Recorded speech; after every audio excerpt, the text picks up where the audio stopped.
ลืมสิ้นข้าวขาดแร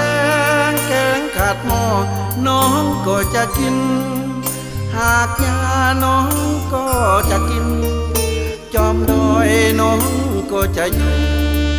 หากมีอายอยู่แห่งนั้นยามเก่า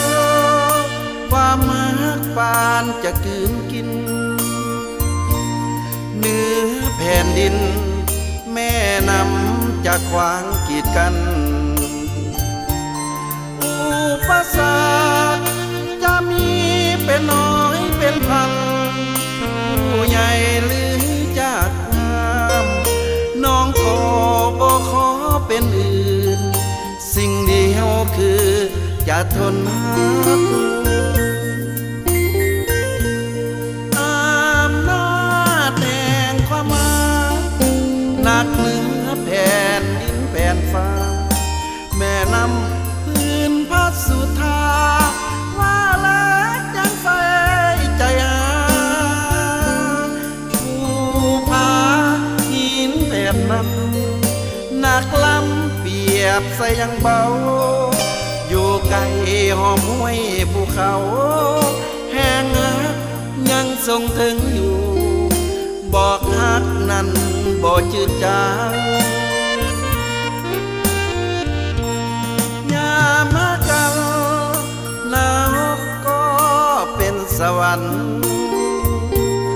ยามสั่งกันสวรรค์ก็เลยอ้างว้างบัวหวานมาก็กลายเป็นจืดเป็นจางความหักกับเข็นบาดมางเอาแน่บ่ได้ดอกฮัก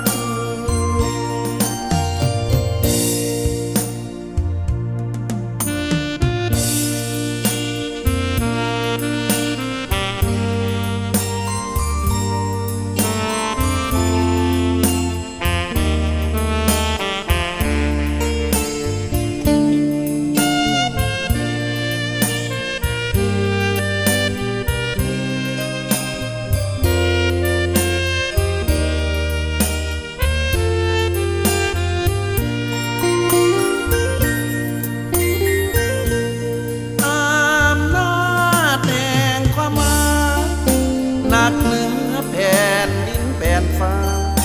แม่นำพื้นพัดสุธาว่าแล้วจังไฟใจหาผู้พาหินแผ่นนั้นหนักล้ำเปรียบใส่ยังเบาอยู่ไกลหอมห้วยภูเขาแห้งหักยังทรงถึงอยู่บอกฮักนั้นบ่จืดจาง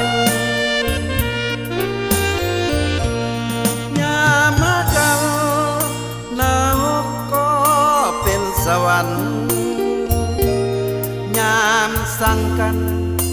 สวรรค์ก็เลยอ้างว้างบัวหวานมันก็กลายเป็นจืดเป็นจางความหักกับเข็น